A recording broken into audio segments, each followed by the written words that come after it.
Selamat pagi, jadi salam sejahtera bagi kita semua.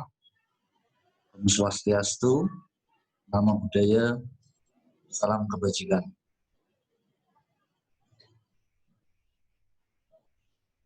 Pertama-tama, tak kenal maka tak sayang, saya akan memperkenalkan diri. Nama saya Budi Prihanto. Pangkat saya Inspektur 2 Polisi. Jabatan Kanit Dikyasa Polres Salatiga. Alamat saya Jalan Soekarno-Hatta, Kelurahan Cebongan, Sujumukti, Kelurahan Cebongan, Argomulyo. Mohon maaf, salah. Pertama-tama, mungkin adik-adik kalau mau berkunjung atau bermain bisa ke rumah saya di alamat yang sudah saya sebutkan. Di sini kami selaku narasumber akan memberikan materi pada adik-adik mengenai keselamatan berlalu lintas. Bagaimana? Sebelumnya akan saya sampaikan dulu, barangkali adik-adik nanti ada yang menjadi polisi, seperti rekan-rekan jadi pejabat di kepolisian, jadi bisa mendaftar di kepolisian.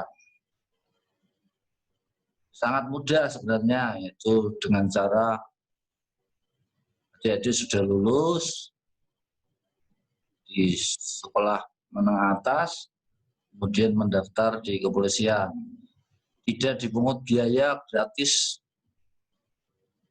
dengan syarat mengikuti tes yang ada di kepolisian. Yang pertama adalah bisa mengikuti tes kesehatan. Jadi kalau jadi polisi harus sehat. Syarat utamanya sehat jasmani dan sehat rohani. Yang kedua, nilainya harus tinggi untuk memenuhi syarat akademis. Nilainya harus tinggi. Yang ketiga, lulus tes jasmani. Yang keempat, lulus tes psikologi. Itu 4 item yang harus adik-adik pelajari untuk bisa menjadi seorang polisi. Tataran polisi ada banyak sekali. Kalau yang tinggi, yang paling tinggi bisa Akpol.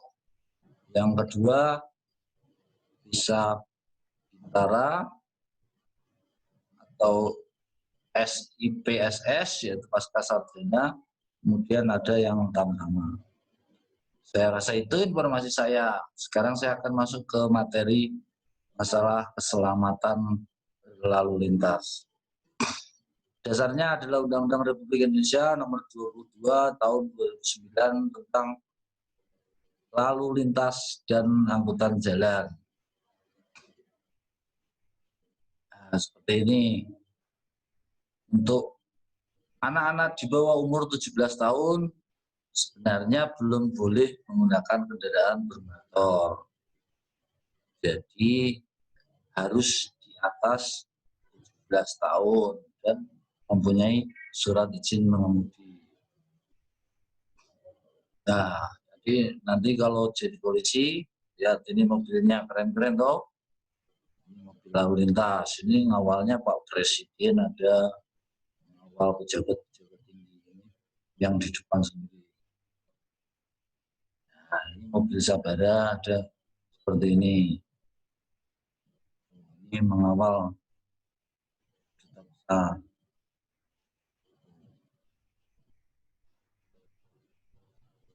sepeda. Selanjutnya, keselamatan lalu lintas dan angkutan jalan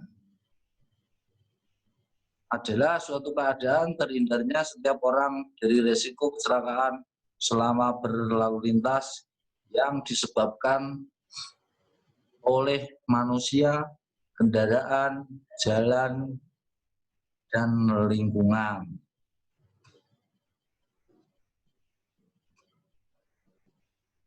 Cara aman berlalu lintas menggunakan helm,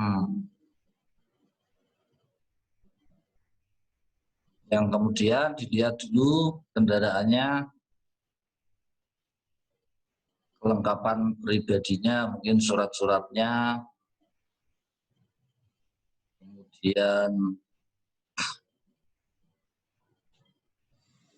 kemudian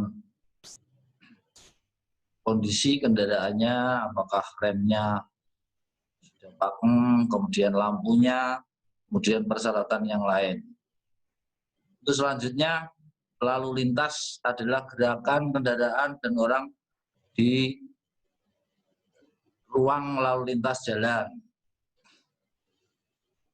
Hak utama pengguna jalan untuk kelancaran lalu lintas. Yang pertama, bagi pemakai jalan wajib mendahulukan sesuai urutan prioritas, yaitu sebagai berikut. A. Kendaraan pemadam kebakaran yang sedang melaksanakan tugas. Yang kedua, ambulan yang mengangkut orang sakit. Yang ketiga, kendaraan untuk memberikan pertolongan pada kecelakaan lalu lintas. Yang keempat, kendaraan pimpinan lembaga negara Republik Indonesia. Yang kelima, kendaraan pimpinan dan pejabat negara asing serta lembaga internasional yang menjadi tamu negara. Yang kelima, iring-iringan pengantar jenazah. Yang keenam, konvoi dan atau kendaraan untuk kepentingan tertentu menurut pertimbangan petugas kepolisian negara Republik Indonesia. Jadi begini adik-adik, ini saya terangkan, pengguna jalan harus mengutamakan 6 poin tersebut di atas, yaitu pemadam kebakaran, ambulan, memberikan pertolongan pada kecelakaan, kendaraan pimpinan lembaga negara, pejabat negara, pengantar jenazah, dan diskresi kepolisian atau hal-hal khusus masalah kepolisian. Jadi adik-adik jangan, kalau melihat di jalan, jangan kaget kalau kok ambulan robos lampu merah misalnya. Itu ada aturannya tersendiri. Selanjutnya, prioritas dengan pengawal petugas yang berwenang, dilengkapi isyarat dan tanda-tanda lain. Untuk huruf C, dengan isyarat berhenti tidak berlaku. Selanjutnya, mengenal rambu-rambu lalu lintas.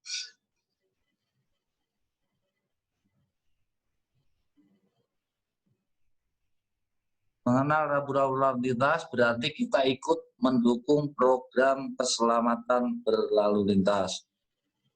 Pengertian rambu-rambu, itu rambu-rambu lalu lintas adalah salah satu dari perlengkapan jalan yang berupa lambang, huruf, angka, kalimat, perpaduan diantaranya sebagai peringatan, larangan, perintah, petunjuk bagi pemakai jalan. 4 jenis peringatan, larangan, perintah, petunjuk. kayaknya terlalu rumit. Misalnya lampu merah, oh itu dilarang berhenti. Berarti adik-adik kalau di jalan raya, kalau lampu merah harus berhenti. Kemudian lampu kuning, oh peringatan, berarti sudah mulai harus berhenti karena sebentar lagi pasti mengarah ke lampu merah. Kemudian lampu hijau, itu petunjuk untuk kendaraan jalan. Untuk biru, perintah. Seperti itu. Kenapa? Kalau misalnya jadi lampu merah jalan, nanti pasti terjadi kecelakaan lalu lintas. Jenis dan fungsi rambu. Jadi banyak sekali rambu-rambu lalu lintas yang harus dipelajari oleh adik-adik. Jadi kalau pas adik-adik sudah buat SIM, sudah umur 17 tahun, jadi sudah bisa. Oh ini lampunya merah berhenti misalnya seperti itu. Jadi adik-adik bisa menjadi polisi kecil. Misalnya adik-adik sedang boncengan sama ayahnya atau ibunya. Misalnya ibunya lupa kalau lampu merah itu harus berhenti, adik-adik bisa mengingatkan sama ayahnya, ayah lampu merah itu berhenti ya. Adik-adik ya. Sekarang akan saya jelaskan jenis dan fungsi rambu. Yang pertama, rambu peringatan.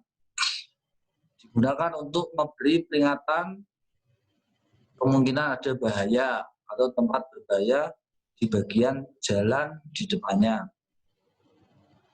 Rambu peringatan ditempatkan sekurang-kurangnya pada jam 50 pada jarak 50 meter atau pada jarak tertentu sebelum tempat bahaya dengan memperhatikan lalu lintas, cuaca, dan keadaan jalan yang disebabkan oleh faktor geografis, geometris, permukaan jalan, dan kecepatan rencana jalan. Rambu peringatan dapat dilengkapi dengan papan tambahan. Warna dasar rambu peringatan berwarna kuning dengan lambang atau tulisan hitam. Gambar rambu peringatan. Nah, untuk coret atasnya ada titiknya, hati-hati. Kemudian orang nyebrang di zebra cross, peringatan banyak lalu lintas pejalan kaki menggunakan fasilitas penyeberangan. Kemudian ada orang merah sama hijau. Itu bagi pejalan kaki, yaitu peringatan, lampu isyarat, penyeberangan jalan. Jadi adik-adik kalau nyebrang juga melihat lampu lalu lintas. Jadi nyebrang aja di situ ada, oh merah berarti tidak boleh nyebrang, oh hijau adik-adik boleh nyebrang jalan. Dan harus di zebra cross. Rambu larangan digunakan untuk menyatakan perbuatan yang dilarang dilakukan oleh pemakai jalan. Rambu larangan ditempatkan sedekat mungkin dengan titik larangan dimulai. Rambu larangan dapat dilengkapi dengan papan tambahan. Warna dasar rambu larangan berwarna putih dan lambang atau tulisan berwarna hitam atau merah. Nah, seperti ini gambar rambu larangan. Jadi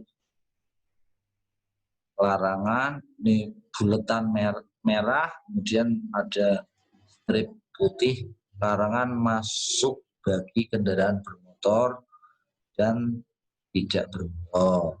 Kemudian ada gambar motor, kemudian dicoret itu larangan. Pokoknya yang warnanya merah itu berarti larangan, itu larangan masuk bagi sepeda motor.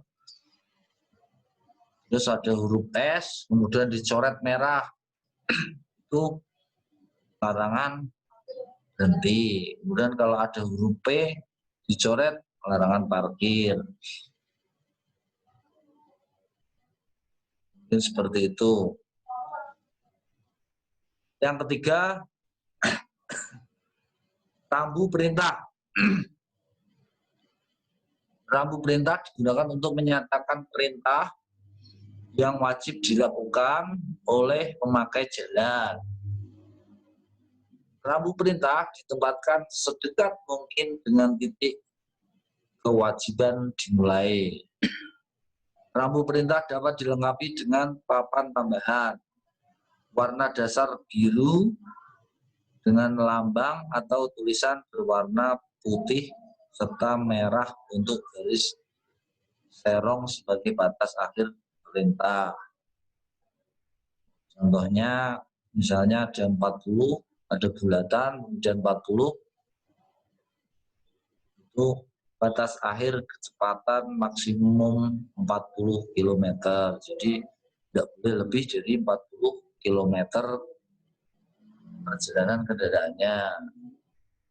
Kemudian ada panah, terus ada panah 2 itu batas akhir larangan mendahului kendaraan lain. Kemudian ada bulatan putih terus coret itu batas akhir semua larangan setempat terhadap kendaraan bergerak. Kemudian ada panah ke kiri tapi dasarnya biru, wajib mengikuti arah ke kiri. Kemudian ke bawah arahnya lajur, yaitu bagi jalan yang wajib dilewati. Kemudian putaran wajib mengikuti arah yang ditentukan pada bundaran. Nah, kalau bundaran itu biasanya ada di tanda-tanda rambu lalu lintas, ada di bundaran Ramayana, itu contohnya ada.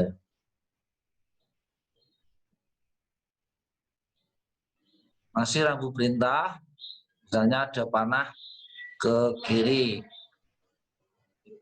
ada panah ke kanan, perintah mengikuti arah ke kanan. Jadi kalau bapak ibunya naik mobil itu, saya itu arahnya ke kanan. Itu. Saya rasa masih banyak lagi rambu-rambunya untuk diikuti. Nah, ini ada yang stop, ada berhenti. Berarti kalau ada tulisan stop, berhenti misalnya digunakan pada operasi. Kemudian ada segitiga, itu berjalan. Itu adalah larangan. Rambu perintah. Yang keempat adalah rambu petunjuk. Digunakan untuk menyatakan petunjuk jurusan, jalan, situasi, kota, tempat pengaturan, fasilitas, dan lain-lain bagi pemakai jalan. Selanjutnya, untuk menyatakan jarak dapat digunakan papan tambahan atau digantungkan pada rambu itu sendiri. Nah, seperti ini ada orang menyeberang di zebra cross, yaitu petunjuk lokasi fasilitas penyeberangan pejalan kaki. Kemudian ada huruf P, petunjuk lokasi fasilitas parkir. Kemudian ada palang merah, itu petunjuk lokasi balai kesehatan, bahwa di tempat itu ada balai kesehatan, yaitu puskesmas, balai pertolongan pertama, dan yang sejenisnya. Nah, seperti ini, yuk patuhi lalu lintas, tertib lalu lintas budaya anak bangsa. Apa toh harus pakai helm? Nah, ini akan saya terangkan. Helm harusnya yang standar SNI, yaitu standar nasional. Kemudian cara pakainya, talinya diikatkan, mungkin bisa diikatkan di sini sampai bunyi klik gitu. cara pakai helmnya. Kalau enggak, ayahnya nanti dikasih tahu kalau pakai helm, kata Pak Polisi harus klik. Kalau helm yang standar nasional.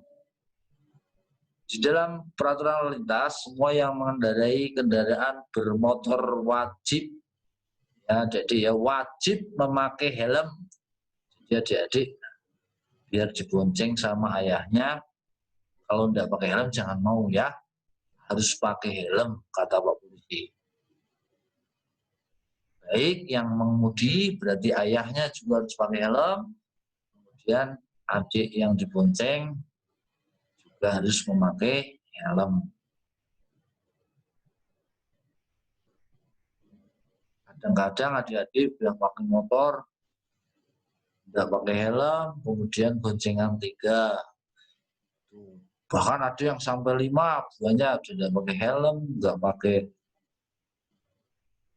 punya surat-surat, biar sudah bisa. Nanti kalau terjadi kecelakaan di jalan, adik-adik sendiri yang rugi.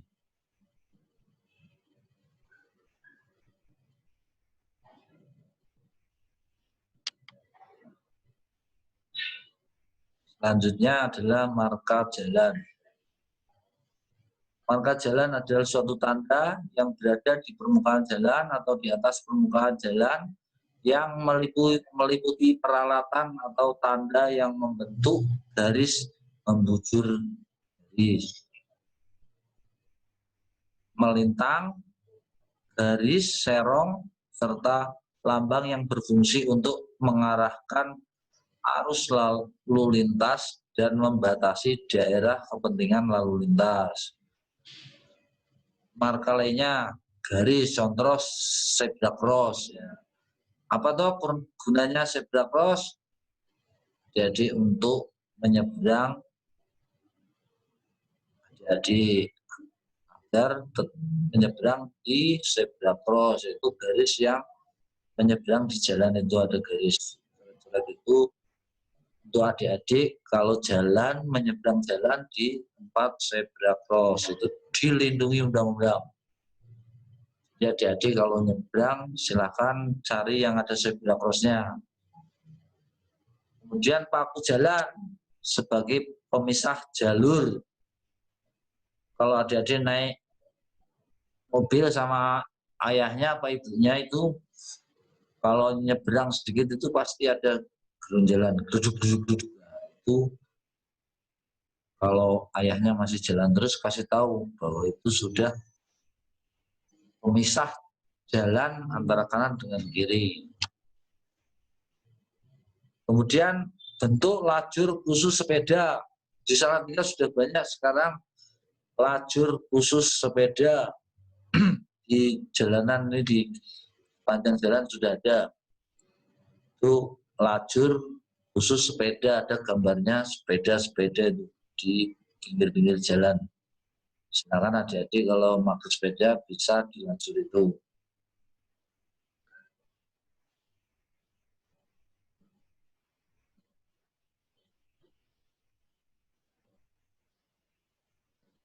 Bagaimana caranya aman di jalan?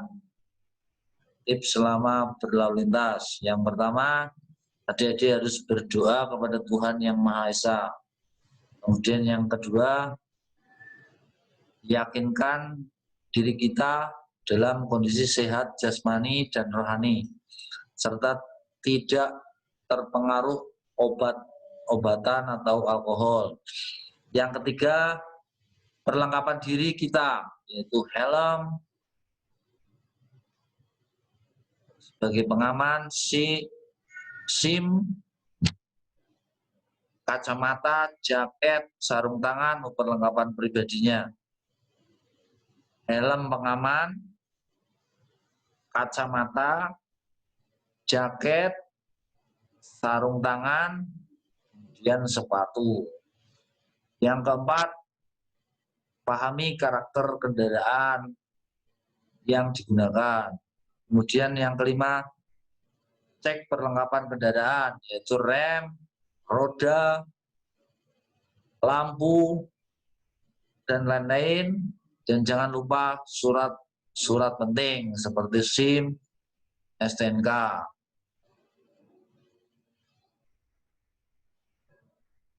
Tip aman sebelum berkendara.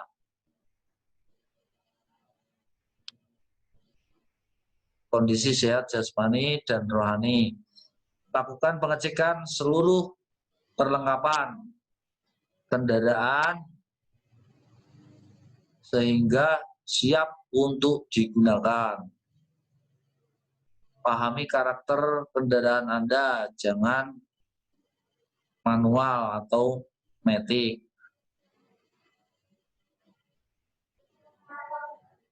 Jangan lupa surat-surat Anda, SIM, STNK.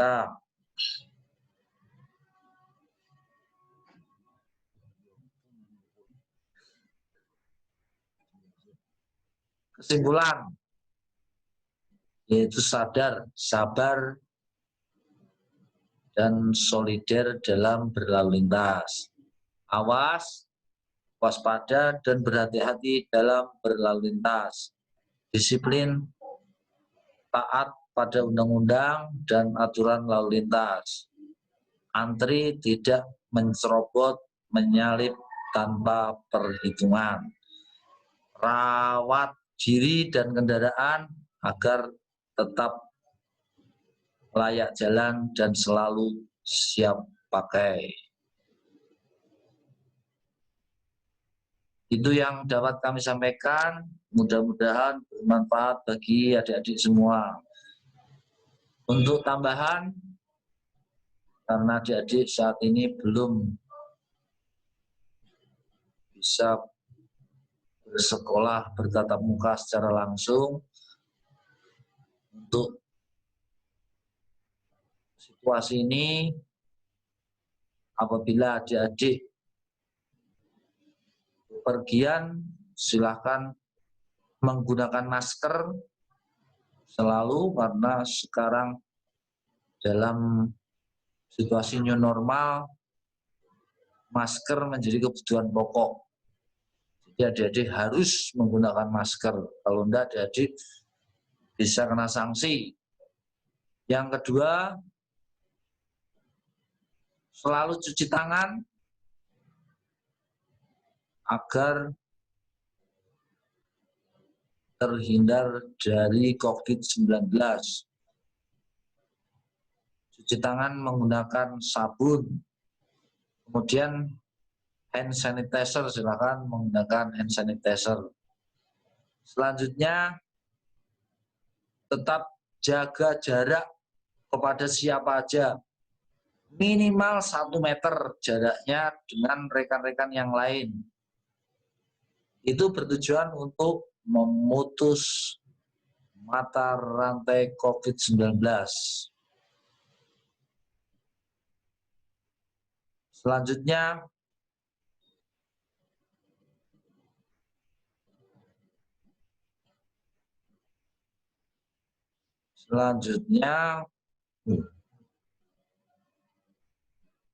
jaga jarak, cuci tangan, kemudian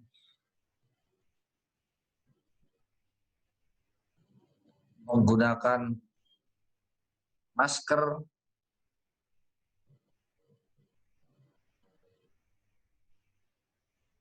Saya rasa itu. Silakan tetap berhati-hati, jaga keselamatan adik-adik semua.